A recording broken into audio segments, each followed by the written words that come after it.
were talking about that the last time we did this, when we were on that cruise. And What? the last time we did this kind of conversation, when we were on that cruise. Yeah. And that was, I was just thinking about that today. It was lovely.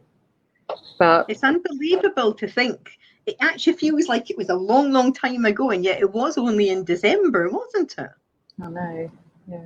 And I've moved house since then. And you have had to pack up your entire house since then.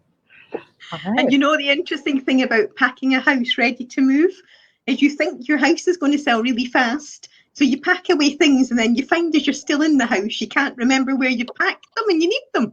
Oh, I know. Well, I counted that I have now moved 31 times. Oh, wow. I know. And behind me looks like an absolute, I've just realised, I've just looked behind me, it looks like an absolute tip. And I'm still decluttering from this move. But I'm putting stuff on eBay because they have one of those special offers of sell everything in the world for a penny. So I thought I'll sell everything. But yeah, I'm still doing decluttering. But obviously I'm keeping good fabrics that I see for the lining of my dog walking bags. I've still got loads of the the kilts that I've got out of charity shops, and I've got a couple of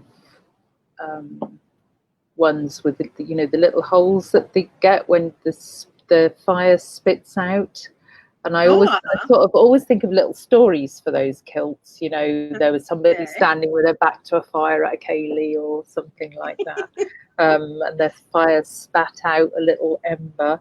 But I've got quite a few of my kilts like that, or they've been seated. You know, when that panel that they sew into the back of the kilt has not quite managed to hold the bottom in, and there's sort of like a bend in the fabric. So I've got a decent amount of kilts, and I've still got a lot of handbags to unpick for all the hardware in them. So here's a question for you. If you spend time decluttering, but you also go to places like charity shops to pick up handbags to get all of the ironmongery, I suppose, off of the handbags. Where do you draw the line? Do you buy so many handbag bits and wait until you've made more bags out of them, or do you do it in another way? Oh no, I never stopped, Joy. Never stopped. I've got an idea now, though, about now that I've got a proper desk set up, a proper sewing area set up in my bedroom now, because of course when I moved here I had one idea of how I was going to set up my sewing area, but the pandemic and everything changed all of that. But now I've got a really good sewing area set up, and I'm going to be making my bags in a slightly different way now. So they've obviously got the I say obviously. So what I make are, to anybody who might be listening, I make upcycled dog walking bags, and they are about this big. I make them from upcycled tartan and tweed, and they have a hole in the front. It's a buttonhole in the front pocket to feed the dog or the poo bags through. They have secure pockets in them for your phone, and pockets for dog treats and all that kind of stuff. You can either clip them to your belt, or you can wear them as a crossbody. I'm too enthusiastic. Or you can wear them as a crossbody bag. I made one for my dog walker, and he got an enormous you know, he wore it all the time, Yeah. and he said it was the best bag he'd ever had. So that was. I think you're a lady that can turn your hand to anything at all, sewing wise. Well, I mean, this is somebody who, when we were going on our cruise, suddenly turned around and says, "Do you want me to make you blah blah blah?" And I'm thinking, oh, I don't even need to go and try these on at the shop. She just measures me and she just makes them for me. So yes, you do a lot like that. I have to say that if you having your 31 house moves, I've lived in this house, I worked out this week, 26 years come September. Wow. So I had 26 years worth of decluttering to do. Now that started last year with your help. Yeah. Because last year I got a new kitchen installed, and you helped me go through all of my cupboards. Yeah. And you took some of the things away for your use, and the rest all went to charity shops. And then I did a little bit more decluttering because I had lost some weight and decided I would finally throw out all of the clothes that no longer fitted me, that had been sitting for years. And then just after getting all of that work done, decided to put the house on the market. I know. So that's when it absolutely shocked me, and I got a massive big skip, and it literally was overflowing with things. And I think the main thing about my mindset when I went to do the decluttering was, have I used this in X amount of time? No. Do I think I should keep it? Yes. No. You don't really need it.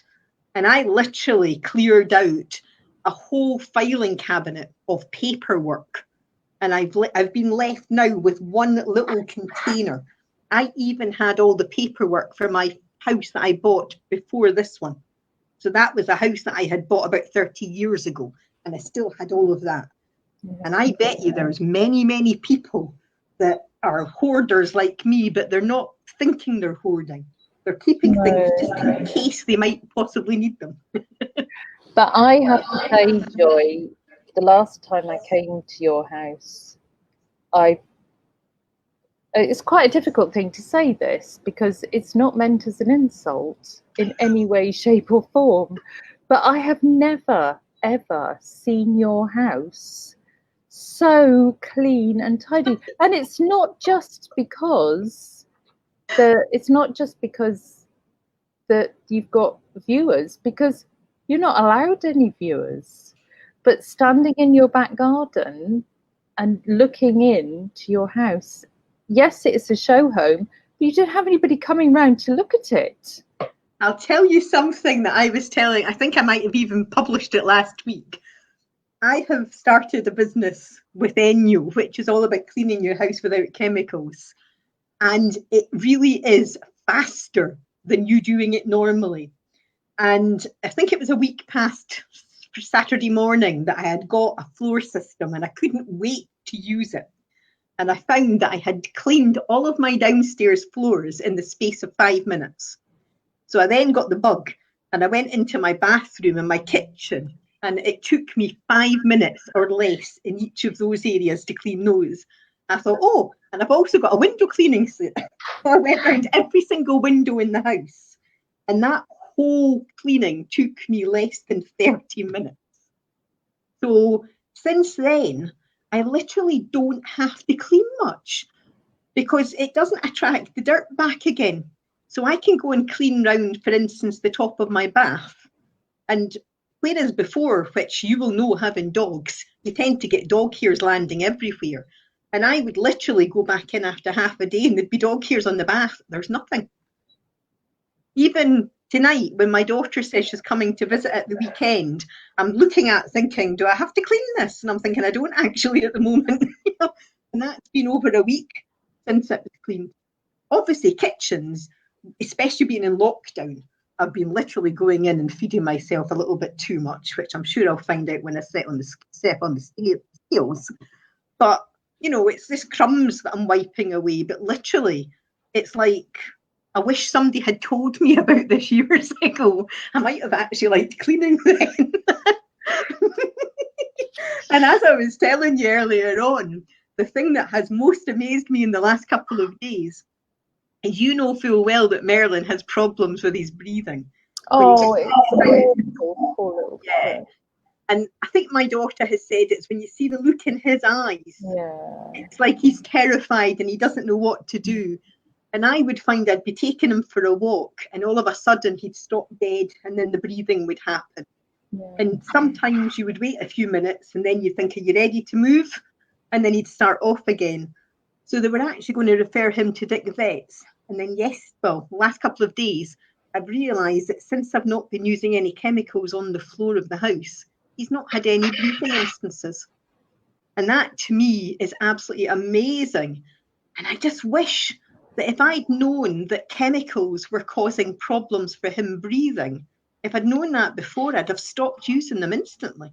But he's been doing that since he was a puppy, though, hasn't he? He has. Ever since he was a puppy, when he had his first visit to the vets, I specifically mentioned that. And then at each visit he's had since then, I've mentioned it. And then when I went to the vets 5 or 6 weeks ago, I said it was increasing. He was literally having them every single day without fail. And I thought he needed some help.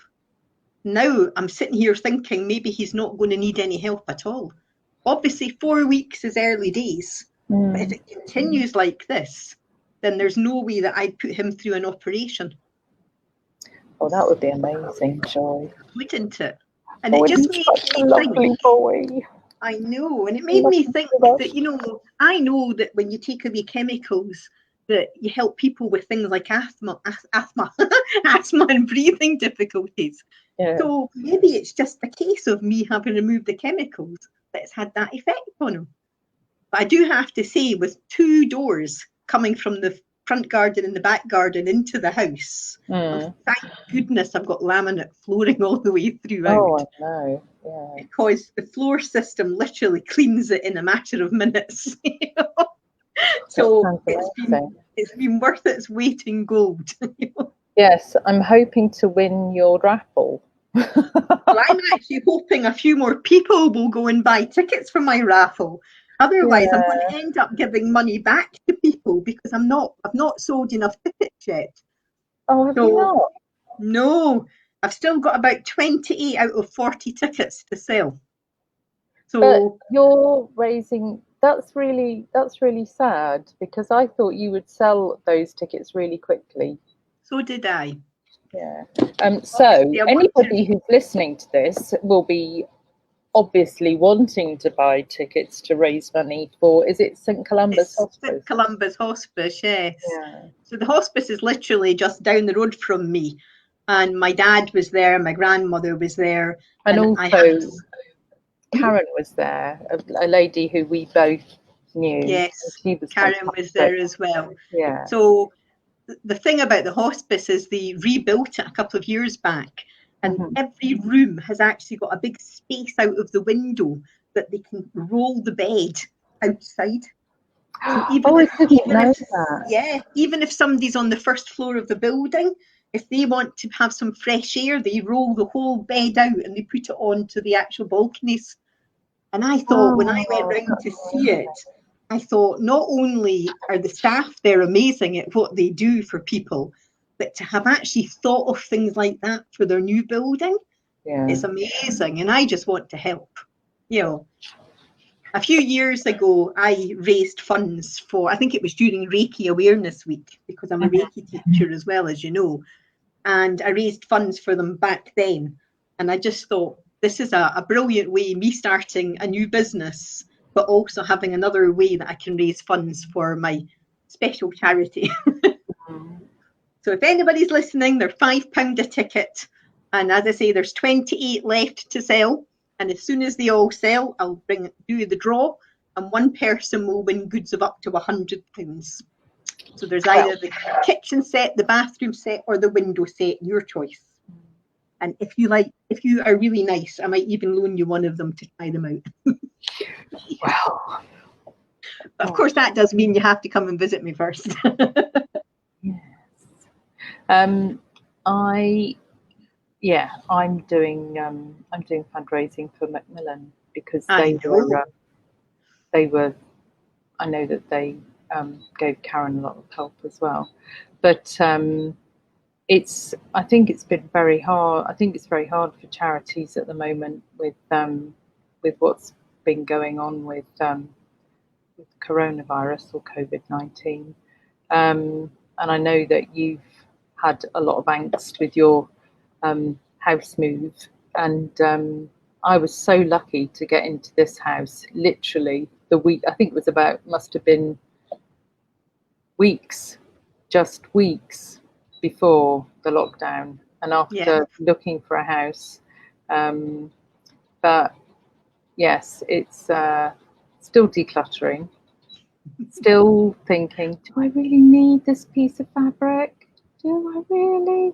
But I'll tell you a really funny thing. Yesterday, I was going through fabric yesterday thinking, oh, just look at this, and I don't know whether I need this piece of fabric. And Polly was there looking at it for her masks, and I pulled out this bit of Laura Ashley fabric, and she said, what is that? And I said, oh, it's a Laura Ashley thing from the 1980s. So she said, oh, let me try it on. So she put it on, fitted her beautifully, and looked it up on eBay. They're going for about 100 quid. Really? Gosh. Yeah, but you know what I was also thinking of yesterday, because we had our conversation in December on our cruise about you needing people to practice on for your Reiki Level 2 certificate. Oh, and then you moved house very quickly, and we had lockdown. So as soon as lockdown's up and away, we're going to have to get you through to Edinburgh. As you did say, it doesn't sit very well with you not having your certificate, and we want to rectify that, don't we? Yes, we do, probably. I've actually got people at the moment waiting. So I've had to promise that as soon as lockdown is lifted, I'll run a Reiki 1 and a Reiki 2 workshop. I don't know. I mean, there are some people that are just absolutely amazing. There was somebody recently that I had trained on Level 1 Reiki, and she even offered me up front to pay for the whole of the Reiki Level 2 workshop, just in case I was stuck for money with having no clients. And I thought, I am so lucky to have trained such wonderful people, including you, and just to have all these people in my life. I love it to bits. But I don't know, you're just a brilliant Reiki teacher. You make it, but you know me, I will just tell you, it feels ridiculous when people say, well, I say it as it is, because actually I think quite often that's just rude. But you are, because you never make anybody feel lacking. You know, people, when you're learning to do something like Reiki, you could very easily feel, I'm not feeling anything, or this is not working, and this is not going how I wanted it to go. You know, you could easily put up roadblocks for yourself, as I have done myself. And you're very skilled at unpicking all of that and saying, right, well, this is what we're going to do going forward. So you know what you're very skilled at, and I think you would be a wonderful teacher at teaching people how to use a sewing machine. Because the one time that you've done it with me, it hasn't stuck in my head. I need more lessons. Yes, I will very gladly come and give you lessons, Joy. I actually bought 2 pairs of trousers, thinking it's okay, Lorraine will be able to take them up for me. And they're still sitting inside my wardrobe. Yeah, I'll take them up for you, Joy. So we need to have some time together that we can actually go back and forward. Yeah. Unfortunately, I moved over to Fife from Edinburgh, and you're moving further away. Yeah, but fortunately, we both have a car. Yes. And mine's going to have all that wiring fixed next week, so that's good. It is. And then we might be able to do what we said when I left my work, that we'll be able to go away for weekends. Yeah, who knows? Oh, that'll be exciting. We'd just like to add that my car is actually a camper van. So that sort of makes makes a bit more sense of that. Yeah, I can just imagine us both squashed up in a wee car. Just going to go and sleep in a car with 3 dogs. Yeah, that's not going to work. We haven't even tried that yet. We always said we would put the 3 dogs in the car or in the camper van together. Yeah, haven't even managed to do that. So there's a lot that we've got to do once lockdown is lifted. Yeah. Chips at Crammond was one of them, wasn't it? Going to make me hungry now. If somebody asked me what had lockdown done for me, I'd have to say put on weight. Oh, well, do you know what? I've sort of got stuck during lockdown. I've put on a pound, I've lost a pound, I've put on 2 pounds, I lost 2 pounds. So I've pretty much stuck at the weight that I've lost is where I'm stuck at the moment. And how much weight have you lost? Quite a lot. You're not wanting to say? I've lost 6 stone. Yeah. Yes, so absolutely amazing. So I would not be worried at all about putting it on and off 1 or 2 pounds because you know full well it'll all sort itself out. Yeah, I've sort of plateaued at the moment, but I've got about 11 pounds left to go until I'm at a healthy BMI. And that's why I wanted to lose it, so that I could be in a healthy BMI to grow, to get older, so I can sort of get fitter. I'm building my fitness now. Good. Yes. But I'm a great believer that age doesn't mean anything because you know I hit a big one this year, and literally age is all about your mindset. Yeah, so I'm only about 38. You know, maybe 36. Oh, okay, that's old. Yeah, I think I'm a wee bit past the 21 stage now. Yeah, my brain sort of got stuck at 27, I think. All right. Well, you are a little bit younger than me. Just a moment younger than you, I have to say, just a moment. But yeah, I find myself forgetting words, which I find very frustrating. But I do actually think that it's not down to my age. I think that is because of lupus. So I'm not going to stress about that because I don't have that excuse. I forget things ever since I got pregnant all those years ago. Yes, I know. So many people say that, don't they? Yeah. Well, it's been lovely having a chat with you. But we do definitely need to meet up when we can. And then, as I say, I can let you borrow some of the ENJO fibres to try them out. And maybe give you at the same time a couple of pairs of trousers to take away with you. Oh, that's so kind, Joy. I'm so nice that way. To take up for you. Yeah. Well, I'll probably see you next week sometime. All right. Polly and I are going to come through on Monday with the van. And actually, I'm going to have a day out in Edinburgh on Tuesday, I think. Lovely. Well, you know, we are allowed to actually meet from other people's homes now and walk around outside, aren't we? And we're even allowed to have them come in and use our toilets now. Good. All right then, Mrs. I'll see you next week. Okay. Well, thank you once again. Bye-bye, Lorraine. Bye.